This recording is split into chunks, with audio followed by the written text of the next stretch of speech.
Tun juda jim edi. O'rmon ichida faqat bitta narsa tirikdek ko'rinardi. Sekin yonib turgan olov. Kamera qimirlamaydi. Atrof zulmat. Daraxtlar jim. Shamol yo'q. Faqat olovning shitirlashi eshitiladi. Bir necha soniyadan keyin nimadir o'zgaradi. Olov yorug'ligi orasida daraxtlar ortida nimadir siljigandek tuyuladi, lekin aniq ko'rinmaydi. Jimlik yana qaytadi.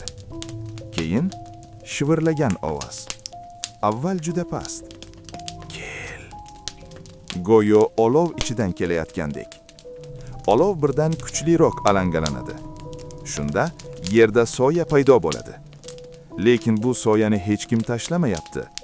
Kamera joyida. Lekin soyalar olovga qarshi harakat qiladi. Bu mumkin emas. Birdan daraxtlar orasida ikki dona ko'z ochiladi. Ular olovga tikilib turadi. Qimirlamaydi. So'ng sekin yo'qoladi. Jimlik. Yana faqat olov.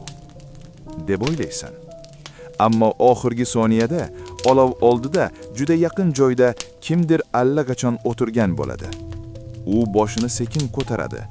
Ammo yuzini ko'rishga ulgurmasdan video tugaydi.